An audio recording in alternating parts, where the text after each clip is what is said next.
has got through all the way, and that was a Manolite game again, so they don't put the same sort of priority on it as other teams do. Well, Rifty himself, when we watched the little video of him, talked about the adaptability. It's something we've seen Manolite have in spades. They're willing to change their picks up. They're willing to go for these different pick ban phases. They don't just have these set compositions they go for. And already, they banned out Ari. Twisted Fate being banned out here by Manolite as well. Lulu banned out by Choke again, so they could go for their normal set of bans. Yeah, it does seem pretty standard so far. The Twisted Fate actually going to be taken away from Luxie, so very heavy towards that mid lane ban prioritization. They want to take Luxie off as many comfort picks as possible, because I think they've realized that if Larssen can somehow get the favorable matchup, then he will run away with it. But now that Choker on this red side, I very doubt that they're going to want to give that one away to Larssen once again. Either Corki or Sivir is going to get through now, because they've banned the TF. And the TF's an interesting adaptation, because obviously they didn't ban it last time, so it's obviously works well against whatever they're trying to play, what their general game strategy is for this game. The Poppy is the third ban actually, so I can imagine we'll see a Corki first pick unless it's banned. If it is banned, then the Lucian was the other ban that Choke did last game that won't come through this game. I like the fact that they're banning the Poppy though, because I feel like Token played a very proficient Poppy last game. He did manage to get that solo kill on Rifty when Rifty dived him, admittedly, but then also later on in the game he was very difficult to kill. You know, I think if the game had gone on a little bit longer and people from or players from Choke had been able to get back into it, he might have made the difference. Yep, Corki has the highest pick ban of any champion in the ESL UK Premiership, and pretty much all over the world in various leagues. He's the Season 6 poster boy champion. The League of Corki right now, he's just too strong. He fits into too many different compositions. He has that phenomenal mid-game spike. He can work in teamfight, he can work in poke, he can work in siege. There's just so much versatility, and he has very few bad matchups. I mean, Zed is one of them, but I don't know if Choke are confident enough to bring out the Zed. Lucy and Alistair makes a lot more sense, with Braun being taken off the cards. Absolutely. Alistair the second tier support here, the second best support, and then Lucy in a really good AD carry. We see a lot less AD carry bans here. Of course, there was the Corki, there was Sivir and Lucian in the last game. So now things left open for Smiley. He could, of course, go for that Kalista if he wanted to. I mean, you tend to either ban sort of all of them to force them into something, or you leave them all open and just take one of the matchups. Maybe a Bard? Hado does play Bard. He does play Bard, definitely. But, and it's not a bad... I mean, I've heard from Crepo a couple times, it's quite a good matchup into the Alistair. It's quite possible they'll flex Trundle here. Yeah, because then you can move that up into the top lane or the support role. I've actually worked out why Choke didn't win the last game. They only picked 3 champions, whereas there were 5 champions picked on the side of Manolite. So just not having the 2 champions, that was the big issue for them. Of course, those last ones are the Jhin and the Kindred. There's the Bard lock-in, as you say, and the Kindred as well can be synergistic, can also have a lot of anti-synergy, those 2 champs. There's a lot of ways to avoid damage or death on the side of Manolite, but I feel like they're lacking the ability to fight properly in some situations, because if they use both of those ultimates, they're just wasting a lot of time where they need to be doing damage. It looks like Manolite are going to have a triple AD carry comp here. So if that's the case, they'll probably want something very tanky in the top lane, like a strong solo front line, like Rammus or something. Varus. Choke could look to shut this down with a Trundle, but we'll have to wait and see about the problem for them is, because they picked the Alistair up so early, they've shown that the Trundle's going to be top and can't be a support. So here they have to pick, they're going to pick Trundle, as you say. It's top lane Trundle, but actually gives Manolite the ability to pick the Rifty pick Rifty's champion into it. Also the Elise here, when Gragas is still on the cards, is really odd. I'm not a fan of that at all. I feel like the Gragas would have been better. Nutri was one, like, I remember back when, because Gragas was a really good mid laner, then from what I recall, he went up to top lane, and then he moved to jungle, and people were a little bit skeptical about putting him in the jungle. He had a bit of time he did as well. I mean, like, but Nutri was one of the people that was picking up Gragas in the jungle very early on. He's been played as a top laner again now, actually. Well, he's so proficient on that champion. Especially with the buffs to his W. He's just drunk and he stumbles around the ring. He's like, I'll be top lane today. He works everywhere. I mean, he can still work mid, but okay. That's something Rifty likes playing quite a lot. Because they picked the Corki up, and we thought it was going to be mid, but it's an AD carry Corki. Yeah, it's a good flex pick. And now you've got the Azir mid lane and the Echo top lane. So that's a lot of damage. All right, so we got the Varus, except I don't actually like it very much in that comp. I don't think... Stop being so choosy. It's trying to make you It's important not to focus on Varus as a champion that you picked for a poke comp. He is a very versatile champion as well. He's has very strong disengage, which all of Choke actually do have. And he definitely has other strengths. And this matchup as well is quite good for the... Well, it's a pretty even matchup, both very farm heavy, but a good poke coming out from either side. I put it in Varus's favor, but it's definitely a skill matchup. Yeah. It was much easier for the Azir when he had his knock-up on his E.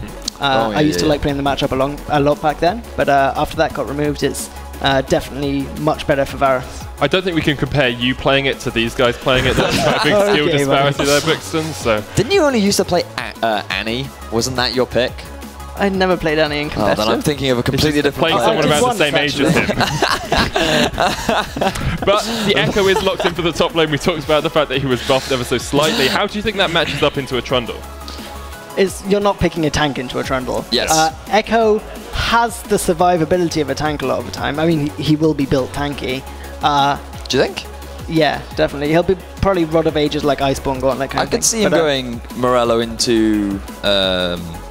potentially into Lichbane. Why would you do that rather than going tanky in this composition? Well, because I feel like if you're going towards the damage, you may as well go all in on the damage, and you need that backline threat for the Varus, and at the moment they have no reliable hard engage, so if you just go heavy on the damage for the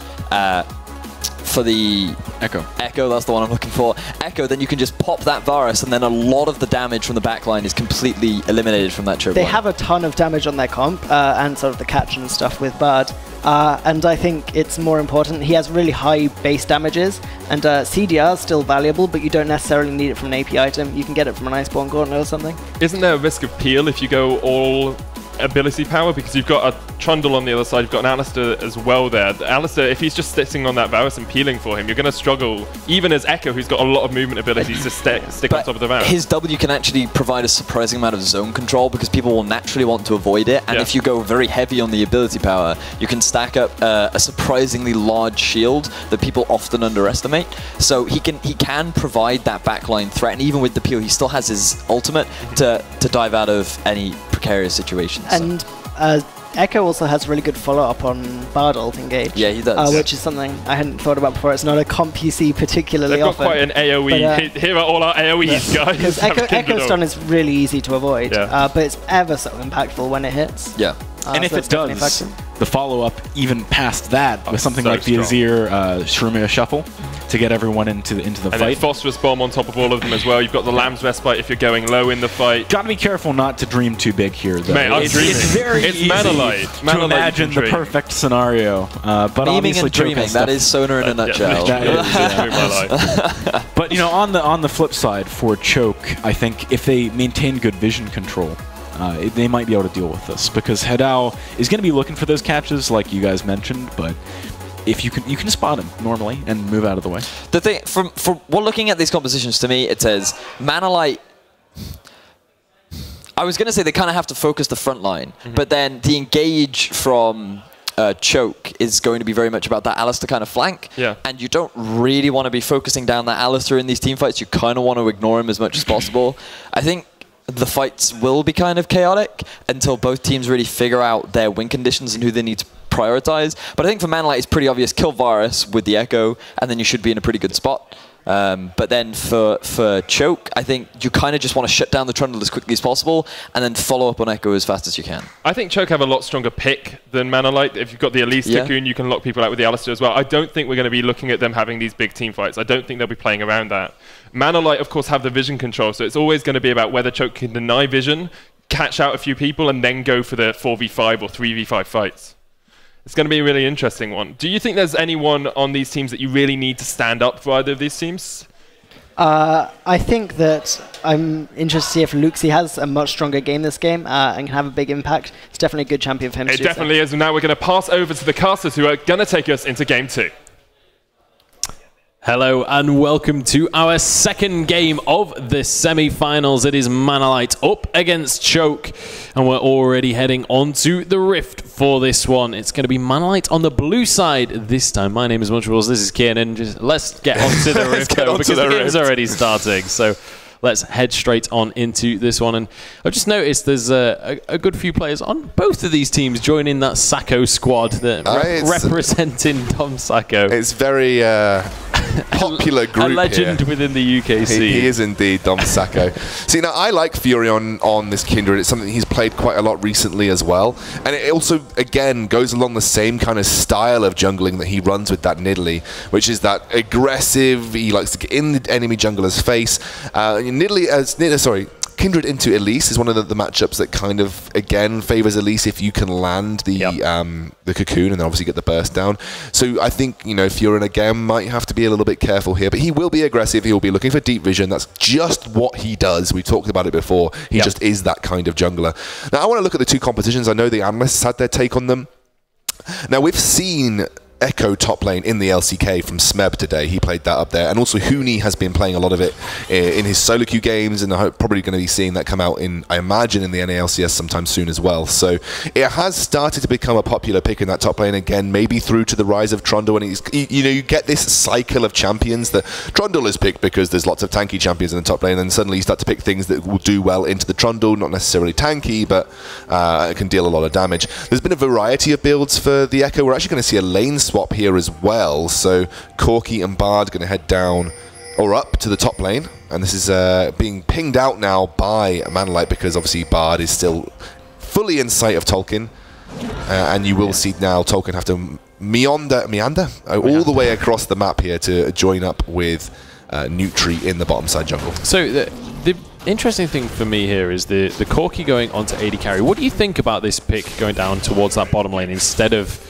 being the mid lane Corki that we're so used to seeing now? We have started to see some Corki in the AD carry position, especially in the ESL Premiership. We did see Cliff from CBA play that in the AD carry position last time they played this week, and they beat FM with it. So, Corki still has that position that he can utilize as an AD carry. Just was far more effective in the mid because you could make better use of that package. But now that you're in a lane swap scenario, you imagine that AD carry will be roaming more quickly, obviously because they'll be rotating across the map. So there is the opportunity to use that package more effectively than you would be in a static 2v2 lane. We're going to see Tolkien level 1 actually head all the way up to this turret. The pause is going to come out once more. So he's actually foregone taking any jungle camps. It's still level 1. He's going to head straight down to that bottom lane turret just to apply pressure to the global objectives. And you might now see Rifty maybe just get level 2 with Furion, then head straight up to that top lane tower as well, because they want to keep up that pressure. That's kind of what Manlight does. They need to match that pressure in terms of global objective taking, and then you'll see them rotate again.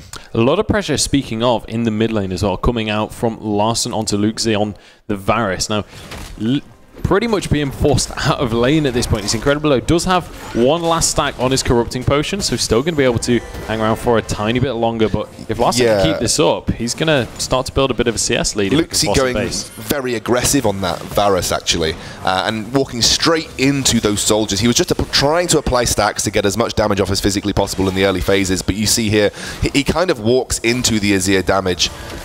He had good intentions, just didn't work out here. It's going to be first turret of the game. I think this will be a good bounce here for Choke, just based on this minion wave. They've got a huge one stacking up here. Yeah, absolutely. So they're going to be able to freeze that all day long, should they want to. But up in the meantime, we've got Manlight starting to push away on this tier 2 as well. They should be able to finish this one. And it's just down to whether they can kind of match the minion wave bounce. And looks like they should be able to. Actually, I say that. They're kind of running out of minions on this one. I think they should be able to. Nutri's kind of sitting around here. He's going to wait for his bot lane to make it up to the top lane, but they should be able to take this turret regardless. And they will get a almost complete reset of the wave here. Not quite the same level of bounce that you're seeing in the bot lane, but they'll get a reset. And eventually you'll probably see Smiley and Haddo move back down onto the bot lane, because the only thing you can do in this situation is just start to push towards the enemy's tier 1 turret, because right now Tolkien has got a massive wave and he's getting loads of experience and loads of CS, and Rifty's in a far worse position. As I say that, Rifty going to get comboed. Nice flash coming out from Rifty, though. You say he's in a bad position as he almost goes down, but good flash. However, flash is going to be down now. Luxi also having to use both flash and heal in the mid lane, so He's going to be able to survive, but again, when you're playing something like a Varus and you don't have flash up, the second Larssen is level 6, he's going to go all in. Oh yeah, and with Furion on this Kindred as well, you know that Varus is going to be the target. You can see Smiley has now just moved down towards this bot lane, and exactly what we expected, Tolkien's just going to have to back off. That's the only way you deal with that kind of freeze that can happen in the bot lane due to a very good wave bounce. You just have to send your bot lane down there to deal with it and go 2v1. But they have now got a sizable wave stacking up to go towards this own tier 1 turret. Larssen flashes, but didn't have the mana. Yeah, can't quite finish off the kill onto Luxie there. Trying to just get...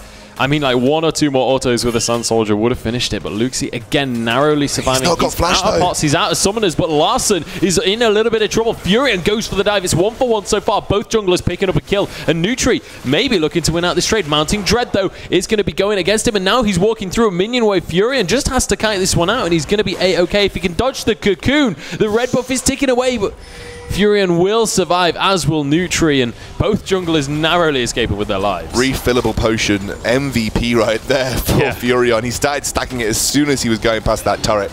Very, I guess, good presence of mind from Furion not to waste that Mounting Dread, because Luxie was just so easy to kill with a singular Q. And he then uses the Mounting Dread. And I think the Mounting Dread slow actually saved the day here for Furion. He would have undoubtedly gone down to Nutri otherwise. Interesting that Nutri burns his flash immediately rather than trying to repel in, because Larssen had no mana, had no flash. I know he had cleanse up, but you definitely probably didn't need to burn the flash in that case. But he just wanted to make sure that he secured the kill. First blood actually going over to Manalite because, you know, like we saw, Manalite had exactly the same idea. They were just coming from behind the turret. Yeah, absolutely. And pretty interesting to go from behind the turret this early on in the game. Not even level 6 just yet, but still going for these aggressive plays. And, well, Manalite aren't necessarily known for their kind of wanton aggression. They are known for these decisive plays. They always seem to know what they want to achieve next and go out of their way to make that happen. The difference between Renegades, and I don't want to bring up Renegades too much because they're not in this game, obviously, but Renegades love these sort of very confident, very aggressive tower dives. Yeah. You don't often see the same level of play, I guess, the same level of aggression coming out from... Oh, Furion's going to catch Luxie. Yeah, Chains of Corruption are going to land onto Furion, though, but there is the Shurima shuffle of Furion. Going to be able to dance on arrows out, but there's a Venomous Bite from Nutri to even things up in this fight. But Rifty's arrived as well, and Tolkien going to be the target here. If they can get this slowdown, they're going to be able to finish him, but nice knock-up from Zoko should be able to get his team to safety. Yeah, brilliant knock-up from Zoko. They stopped any potential proccing of that parallel convergence. Again, you know, as a Varus, if you are without flash, you're one of the least mobile champions for that mid lane. You're a bit like an Orianna, but probably worse. And you will just be punished by the jungler right there, and you could see... oh, Larssen's in trouble. He's been knocked up in this mid lane and actually doesn't have a way out of here. Exhaust is going to be there, and Tolkien picks up a kill. Rifty, though, is going to be able to answer for this one. Grabs one onto Tolkien, and now Zoko going to be the next target, stacking up the time-winding stacks. I don't even know what that's called, but Nutri going to be the next one to die. Who even knows what that's called? Who even knows what that's called? I don't know. Rifty, however, he is slightly behind experience compared to Tolkien, because Tolkien's just had the favour of being in that top lane. He got a better bounce. You know, Rifty had to back off very early here, but Rifty picks up a kill that should help him even out the gold. He looks like he's going to be heading towards either a Rod of Ages or a Balmy Cinder. Now, don't count me out on this.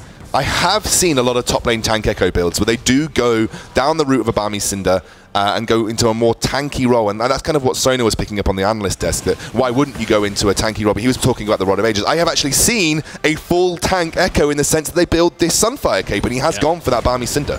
Absolutely has. So going straight up towards those tanky items, and I mean your base damages on the on your passive, which is called the Z Drive Resonance, is actually incredibly high. So, you know, it's actually, you still do a lot of damage even when you're playing that tank echo. We were actually talking about this yesterday. Me and you specifically were saying, actually, oh, it might have been actually Brixton, I think I was talking to, but basically I was saying that the 3 auto attacks on the Echo are so strong in terms of damage you can put down. You can still be a viable damage threat and build full tank. It's why the tank jungle Echo was so useful, as well as that huge amount of CC you provide with parallel convergence. So I think this is a more, I guess, correct build given the composition to go for that Sunfire Cape Echo. Yeah, absolutely. Oh, Larson gets caught by Chains of Corruption. Instant cleanse comes out in the mid lane, but Shurima, Emperor's Divide even isn't going to be enough. Jokerism is there to pick up the kill, and a 4-man engage coming out from Choke in the mid lane. This might secure them the tower, but Larson, Smiley, sorry, is there to deny entry with that hyped up Valkyrie. Now Zoko, the Mountain Dread, is going to chunk it, but Furion's gone too deep, and Luxie grabs himself a kill. It's a 1-for-1 trade, though. And Smiley getting chunked on out there.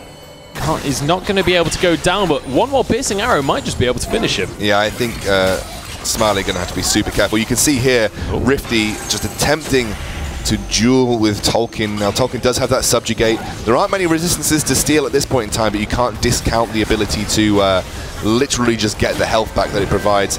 Yep. Again, Larson having a tough time on this Azir. It's 0-3 right now. He has been the battering post for the Choke Gaming lineup, and actually Rifty now going to have to back off as Nutri heads towards this bot lane. Tolkien can't push past this minion wave. And Choke definitely stepping up here in terms of vision control, in terms of their map awareness and their rotations, and they're taking the fight to Manalite at this point in time. Yeah, absolutely. Rifty going pretty deep to try and deny some vision, but he is going to get caught by a cocoon. Does get his shield off from the parallel convergence, but I think he might have gone too deep for this one. The Venomous Bite going to come out in just a second, and that will be a kill. Goes over to Tolkien in the end, and that's surely just a dragon opened wide for Choke. Okay, Choke Gaming, they are really turning up their performance this game. They've been catching out the Manlight when they've been looking to get that deep vision down. They've been exploiting Larson, who burnt his flash very early on in a kind of odd fashion, attempting to get the kill onto Luxie without the mana. And again, look who they're going for. Larson is the target once more in this mid lane. Yeah, he still has flash available. Jokerism, maybe not the one you want to send in first, right there. Just gets chunked down to half his HP. Nutri misses the cocoon, though, and now Mountain Dread already starting to stack up. There was a minion remaining to repel, though. So Nutri does get out of there safely. And in the meantime, we've got Smiley up in the top lane. So Manalite don't really want to go too aggressive on this one. Yeah, that's the only kind of disadvantage of stacking your team up very early. You do deny some of the carries that CS that they could potentially need. And you are seeing now Smiley have a huge wave in this top lane as Azir starts to push onto this turret. And you look at the composition from Manalite, they really have a pretty decent siege composition all in all. You know, you just throw Azir and Corki into a composition and you say, okay, they could do pretty well at sieging down a turret.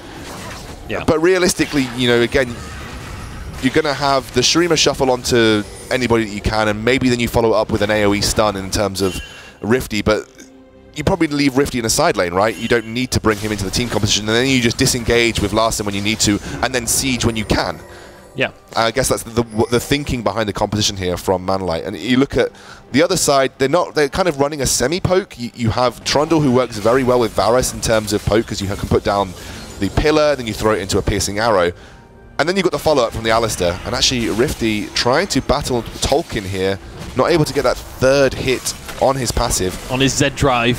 Change the corruption, though, land onto Haddo in this mid lane, but there's not really any follow-up going to be able to come out onto that one. Larson as well, his cleanse is about to come off cooldown, so should anything land onto Larson, he'll be A-okay as well. Okay, look how much resources or look how many rather they are pumping into Smiley on this side lane right now, and you're going to hope it's going to have to pay off, because they're losing a lot of what we know that Manalite are good for in terms of their global objective control, and they're giving up that mid lane turret just to pump an extra 20 CS into Smiley's back pocket. I'm unsure how this will work out. Maybe they get towards that Triforce of the Corki, then they look to fight potentially, or just siege. You know, make use of the fact that Corki's mid game is a lot stronger than sort of the opposing lineup. Luxie has finished his mana immune, so he will start to ramp up now. And Azir 0-3 working towards that Nash's tooth early on.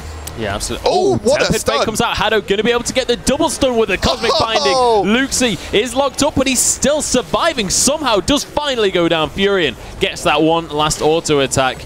And that is going to be mid lane opened up for Manalite, but the health bars are blinking themselves. I'm not sure how hard they can push for this. Okay, so it's the... Oh, Rifty actually maybe in trouble in this bottom lane. Does get the movement speed, though, from his Z drive. And now Furion going to be the target of Jokerism. The culling doesn't quite connect, but he can still chase onto this one. But actually, Tolkien has been found in the bottom lane as well. Z-Drive procs, and Larson is looking to finish off this troll if he can just find him. But Subjugate is going to keep that health bar high. Larson flashing for the kill, but can't finish him. Furion as well. Still incredibly low at the other side of the map, but everybody escapes with blinking health bars. Oh, I mean... that's the second time this game that Larssen has overestimated the reach of his mobility, and he's just unable to get that final auto attack. They are going to allow Smiley the respite of backing off here in this bottom lane using the parallel convergence. Nutri may be looking to catch him out here. I don't think he'll get there in time, though. We do have to be careful. So close to landing that milliseconds, literally milliseconds. Yeah, that was that could have been very bad news for Smiley if that had landed. Obviously, Rifty would have still been there, but Rifty wasn't exactly healthy himself. So blue buff now going to be given over to Luxy, so he's going to be able to just continue to spam out those abilities, and the piercing arrow is really going to start to hit hard now as well, especially now he's got that serrated Dirk. A little bit of armor penetration can go a very long way, especially when you're playing a champion like Varus that can just spam out that poke so consistently. For sure. Now the package is available on Smiley. How do you make use of it? Now, with something like Corki as your AD carry, you don't have the follow-up of an actual AD carry once Corki uses that package for the engage. Against something like a Varus, it is a very powerful tool because he is so mobile, and if you can isolate him, that's a really huge thing. And you've got to remember that when you're going up against a poke composition, you do realistically need some form of hard engage. And it's not really a full poke composition from Choke, but when you have a Varus, he kind of gives you that utility all in itself. So you need to be thinking, okay, we've got the Shurima Shuffle, we've got the Corki package, or potentially got Tempered Fate for our engage tools here. If we can isolate Luxy early on, that gives us the winning strategy coming into any form of skirmish or teamfight that we look to take in the next few minutes. Because realistically, who else have you got that's going to be the mainstay of the damage? You take out Luxy, and then suddenly you can barrel in on Jokerism. You can practically ignore Nutri and Tolkien for the most part. Yeah. So yeah, I think that's essentially how Manalight will look to work with these team fights. It's going to be the Rift Herald now for Manalight. That is going to give an extra few stacks over to Furion on that Devourer. This is something as well that we've not really seen Choke be able to contest at any point in this series so far. Rift Herald has pretty much just been taken for free by Manalight every single time. But I mean, I think we should take a look at the CS numbers again in this game, because that little CS lead that they managed to build for Smiley when they sent him up to that top lane earlier on is still there. 20 CS is in the lead. And as well, Smiley's finished his Triforce now. He's picked up a Cult as well, in fact. I think that's just about finished. I think he can sell that when he goes back to base. And in fact, he is going to go back to base now. We'll see what he's going to pick up, and actually managed to grab a Zeal for himself. So pretty scary Corki right now, but Dragon going to be started off here by Choke. I like that the Dragon has become the priority for Choke, because you were denying a lot of stacks away from Furion with this Devourer. That's 5 stacks. That's a huge amount. Oh, Rifty coming on the back line, though. Rifty going very deep for this one, though. He might be in trouble. Does have to use that parallel convergence, or in fact, Chrono Break. Tolkien, though, is way too deep on the back line, and in fact, it is going to be top laner for Jungler right now as Furion drops. Rifty trying to finish off Jokerism, but he just doesn't have the damage, and it's a double kill coming through onto Jokerism, and that is Choke taking the fight 2-1, and now it's going to be Manalight answering by going towards this mid lane. What is it with Kindred players and not using their Lamb's Respite when they need to use it? That's just happened over and over again. Luxy's got brilliant wave clear, by the way. The only reason that Manalight had a hope in hell... Oh, the flash-piercing arrow out of Luxy. What was that? Beautiful kill comes out. He's going to be able to take the magical journey. Does get stunned up, but the piercing arrow has a long range on it. Might be able to get some kind of miracle snipe. And in fact, it's Zoko with the flash headbutt to finish off the Haddo. Okay, now Manalight are going to be sweating at this point in time, because Varus scales so well, and he does an obscene amount of damage. I feel like that we've kind of seen a different style of game from Manalight. They've been struggling because their mid lane has been behind. A lot of pressure has been put onto him in that lane, and Choke have managed to capitalize by going for what we usually see from Manalight, which is just focusing on those global objectives. They've taken away the Dragon so that Devourer doesn't get stacked early on, and actually every Rift Herald that we've seen taken from Manalight, they haven't done anything with it, which is kind of odd given the way we've seen them play. And now it's a 3k gold advantage sitting in Manalight, and they'll be thinking, okay, we were expecting a fairly easy game coming into this. What happened here? And the worrying thing as well is, you got to bear in mind, from the perspective of Manalight, they're kind of coming in as arguably the favorites of the entire tournament. You would expect them to be doing their preparation for what they would expect the finals to be against Bandito, right? That's kind of the logic you would go with, as Bandito the second seed. But what if they haven't really done that much prep for Choke? What if they kind of underestimated here? And so far, Choke 2,000 gold ahead in this series. I mean, Luxie has had such a huge kill participation in this game as well. The damage he's putting out is absolutely obscene. And he's picked up that Moral Malmortius too also. Rifty, I think, heading towards it's going to be a Iceborne Gauntlet at this point in time. You wouldn't expect the Lich Bane coming out from him. He is going to go towards that tanky Echo build. I like the Iceborne Gauntlet, though. That should give some time for people to follow up onto Rifty, allow them to engage upon things like Luxie or Jokerism, but at this point in time, I don't think that Manlight want to fight because they realistically are just losing every single time. They don't have that tanky front line to deal with. Trundle just can soak up so many resources. You saw there that Tempered Fate came out. They couldn't actually capitalize on it in that Dragon fight because they were too busy dealing with Trundle. And if you don't take out Luxie, you lose the fight. So this is kind of like a catch-22 right now for Manlight. They want to engage onto Luxie, but if they do, they get stuck into the middle of a pretty hefty, tanky teamfight composition. And if you're all stuck in the middle there, you're just going to allow Jokerism to go crazy as Tolkien sucks out your resources. Yeah, absolutely. And we're going to see Furion going to be able to clear away some of the vision around this Rift Herald. And Baron has now spawned, so no more Rift Heralds after all. Jokerism just getting bullied out a little bit in that mid lane, and this should open up the tier 1 tower for Manlight. So closing that gold gap slightly, still 2,000 gold ahead. But take a look at the bottom lane right now. There are 3 members for Choke barreling towards this tier 2. Rifty doesn't have a whole lot of wave clear to work with right now, and we've got Luxie on this Varus. He's able to clear these towers so quickly. They're looking to just try and take down this objective as fast as possible, and I think they're going to be able to get away with it. However, the collapse looks like it's coming down. Rifty gets caught by the Chains of Corruption and might just get finished off. Chrono Break nice comes Chrono Break. out. A lot of damage coming out actually. Rifty is still surviving. Nutri just has to try and escape as Luxie is tanking up too many members and will end up going down. That's the first kill going over to Rifty as Zoko is going to go down, and Larson grabs his as well.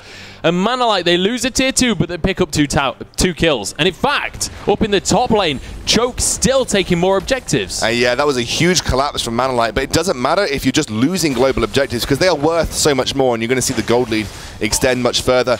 And Manlight, they're not sure what to do right now because they're getting played at their own game in the sense that they will happily trade kills for these global objectives, and given how early we are into the game, they can't even capitalize. They're going to try and go for a Baron here. They have the Azir, they have Corki for the package as well. The pings are coming through from Choke. They know this is happening. This is a very risky play from the Manlight squad, but they're going to start to chunk through it with that Azir. This is not a very tanky squad to be doing this with. Who do you have to really soak up the damage from the Baron? Looks like there is going to be contention coming in. Nutri looks for the steal, and it's going to go over to Nutri. He gets the Baron steal, and that is disaster for Manlight. Now Jokerism just trying to get out of the fight. They need to go for a disengage on this one, I feel. Furion on this front line trying to get onto Zoko. Chains of Corruption come out, and Furion is dropped Tolkien looking for the 1v1 on Rifty, and he's found it. And Rifty is going to be able to take out the kill in the end. It's 3 for 3 overall, but the Baron went the way of Choke.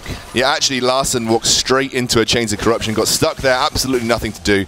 But I mean, Ped said it. He can hit the smites in those situations. Well, he's Hado so close to going down right there. But Luxie is going to be able to just spam out these piercing arrows, and with the Baron, they should be able to take this inhib tower. There's still 10 seconds on the members of Manalight.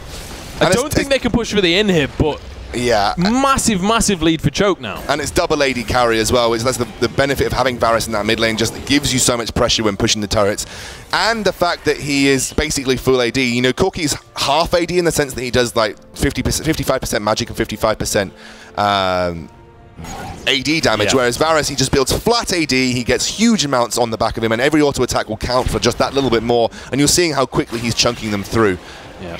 He's got a Corefield's Warhammer on that as well now, so it's going to be an extra bit of CDR, but 4-0-3 right now on Jokerism. We've been talking so much about the damage Luxie's coming out, but Jokerism has been sweeping up these fights. He's already finished 2 items. He's got a BF sword on top of it. He is starting to become a serious threat. That's the issue that I was talking about when it came to how Manlight are approaching these team fights. They all in on Luxie, and then you've got to deal with Tolkien and Nutri, who'll be there to back him up. And Jokerism does what he's been doing in practically every game that we see him play. Sits on the back line, unkillable. No one can touch him because everything's been... Chain of Corruption comes out onto Hado. we've got 2 fights going on simultaneously. Tempered Fate did save Haddo's life, but Luxie finishes him anyway. The auto attack will follow no matter what. Tolkien now in a 1 versus 3, but the rest of his team is collapsing. Rifty gets caught by another piercing arrow, but Smiley is going to be knocked up and knocked off the map. Rifty just escaping with his life there, but Choke still in a commanding position in this game. Rifty actually jumps right into the lineup of Choke. There's the Pillar of Filth, and he will, by the looks of things, get finished off here. This is surely the inhibitor. Definitely inhibitor, and what is going on for Manalite right now? 3rd dragon in the game as well. That's going to be ticking up as we get towards later stages, but will it even get to later stages at this point? No one can deal with Luxie, no one can deal with Jokerism. Dragon at the same time as well. Yeah, and Vedius talked about how powerful that pick is in the mid lane. It just has been... It's throwing a spanner in the works. Man, they don't know how to deal with it. And given how popular it's been in professional play, you've got to question why not. Yeah, absolutely. And now we're going to see Choke heading back to base. So now, in the eyes of Choke, obviously, they know that they are kind of the underdogs in this matchup. Manalite is our 1st seed for this tournament. To be quite honest, most predictions were sort of 2-0 to Manalite in this semi-final. What do you do if you're Choke to close out this game and make sure that you get this win on the board? Yeah, you just have to keep doing exactly what you've been doing. Don't get overconfident. Try and force Manalite to make the plays. You can just siege very effectively. Wait for that 5th dragon, wait for the Baron. You don't need to make anything risky happen at this point in time. You know, the AD carry is going to fall off. Corki always does. He's got a really big mid-game power spike, but he doesn't shape up in terms of late-game damage compared to people like, you know, even Varus or potentially even Lucien in some respects. Larson will scale, though. You do need to be careful of that Azir. He can single-handedly win you games if he gets to a point where he's just doing, you know, 1/5 of your health every time his auto attacks come from those soldiers. Yeah. Just keep rotating. You have been out-rotating Manalite all this game. You have an inhibitor down in that mid lane. You can just consistently push these side lanes. Rifty can't 1v1 Tolkien on this Trundle right now. Yeah. So... take a look at the split pressure that they're starting to set up now. They're going for this 4-1 split push. Manalite may be looking to answer with a mid lane tier 2, but at the end of the day, if you lose inhibitors for that tier 2, what do you really gain? You're putting your only wave clear in the mid lane when they are pushing onto an inhibitor in the bot lane. You're going to see now he's going to have to back off, and Smiley's going to try and stay here best he can. He's nearly taken that turret down. That's the turret down, but he's going to have to back. And now this is giving huge amounts of time for Choke to go onto this inhibitor turret. Both carries were still not there. Tempered Fate doesn't land onto anyone except that ward. And now it's going to be the siege beginning up in this top lane. Half HP on that tower already. And Luxie, Chains of Corruption actually lands, but Furion will be able to dance of arrows away in the end. How do you get on to Luxie or Jokerism without landing either a parallel convergence or using the package from Smiley? Even if you do get onto that, immediately you're just going to see Zoko headbutt you straight back out again. And if you commit your AD carry in the form of Corki trying to get the engage, that's your AD carry gone, right? Yeah. So that's one of the issues with Corki being your AD carry, because AD carries count for so much damage in the later stages. If you just commit him to an engage at the package, then you're just going to basically shoot yourself in the foot. We maybe need to see some kind of teleport flank or something come out from Rifty, but the thing is, you've got Tolkien to deal with. You've got to somehow have an answer for that split push at the same time, but so far they're managing to hold onto their base right now. And Larson is so good versus Kindred as well, because Varus is so good versus Kindred, because if you can consistently hit those piercing arrows and threaten a kill with them, then you have to use that, Lamb's Respite just to stop someone going down to a Varus arrow, which is not exactly how Kindred envisions using her ultimate. No, absolutely not. And just look at the vision denial that's consistently coming out from Choke as well. They're just more than happy to hold this siege here all day long if they have to. Right now, all they have to do really is just wait for Baron. It's up in a minute's time. The mid lane inhibitor, I'm just going to check. Oh, Chains of Corruption actually onto Larson. The Lamb's Respite is going to be forced out. Culling comes out as well. Teleport actually going to be channeled here. Tolkien just in the backline doing work, but it is now that inhibitor tower going down. Rifty going to be the focused target as Tolkien jumps straight back into the fight. Parallel Convergence will get the shield onto Rifty to get him on out. Luxie does get stunned, but Haddo has gone way too deep for this one and will be dropped. And now Tolkien getting back onto Rifty once more. He finished off Smiley as well. This is going to be the top lane inhibitor going down, and that's 2 inhibs now for Choke. If the mid one's about to come up, they can certainly finish it off again, but they might even look to try and force the game. I've got to say, every single member of Choke has stepped up this game, and they've not taken any risk. And honestly, you've got to call it Nutri sub coming in once again, giving a new breath of life to the Choke gaming lineup. This is what we saw with FM last year. Zoko has been on point with this Alistair, by the way. He's been absolutely ridiculous, hitting really crucial combos all game long. And I don't think Manlight were expecting this. I mean, we weren't expecting this whatsoever. No. What has happened here for Manlight? They picked out this interesting pick, and I think there's a couple of reasons we have to look at. Rifty usually used to beating his lane opponent 1v1. Larson. Oh, Larson has been found already forcing that Emperor's Divide. Tolkien is going to be more than happy with that exchange. That is a huge ultimate, and Baron has just spawned. You no longer have a Zero ultimate for a Baron fight. That is absolutely crucial. And look at Choke immediately starting to stack up. There's no teleport for Rifty, so how do you now deal with this split push from Tolkien? I don't think you do very easily, and that's the point. You know, we're so used to seeing Rifty being able to at least deal with his opposing lane partner in that split push. It's just not happened this time. I think, especially as Tank Echo, you're kind of playing into the Trundle, so you're never going to really be able to beat him in a 1v1. Yep. They're going to get this Baron here. I've got to say, Furion hasn't been as aggressive in this jungle. Nutri has definitely stepped up on this Elise. He's been a threat on his own. Look how long it takes to kill Tolkien. I mean, he is in trouble here. He's got that Subjugate. I say he's in trouble, actually. Maybe I'm getting a little bit too excited because Subjugate pops and he just immediately gets away. Has that empowered recall as well, so just going to be able to pop back to base. Larson didn't 1v1 his lane opponent to the sort of same level that we've seen him do. In fact, he got absolutely dominated in that mid lane. Not solo by Luxie, but by the rotational play from Choke Gaming. And now they have this huge wave in the mid lane coming through with the Baron. They've got open inhibitors. It looks like a surefire, clear run to the Nexus here. And Choke Gaming looking to level up the series. Yeah, absolutely. They're looking to re-secure this mid lane inhibitor now. That is going to be Shurima's Legacy coming up onto that inhibitor tower, but I don't really think that's going to last all too long. Maybe this Legacy is no more because the sieged up cannon minions are going to continue to just batter away. In the meantime, Tolkien taking the 4th dragon of the game right now. So if push comes to shove and they can't finish it just off the Baron, off the inhibitor pressure, why not just go for a 5th dragon, you know? I'm just kind of interested as to this lane swap that we saw earlier in the game, and I'll talk about it after this fight. We've got a fight going on. Jokerism gets caught up by the Tempered Fate. Furion hanging out in that Lamb's Respite just to survive, but Smiley is the first one to go down. Haddo narrowly escaping as Rifty doing what he can on the backline, but he just doesn't have the damage. Just 3 kills over to Choke. They're looking for Larson as well. Nutri is going to be able to get the double kill and narrowly survive with his own life. Furion is nowhere to be seen over on the fountain. The souped up super minions are pushing onto the Nexus towers. Ladies and gentlemen, we have a series on our hands. Choke Gaming are going to make this 1-1 and even up this best of 3 against Manlight. I have absolutely no idea what happened in that game, but let me tell you this. I wasn't a fan of the lane swap. I don't think Echo does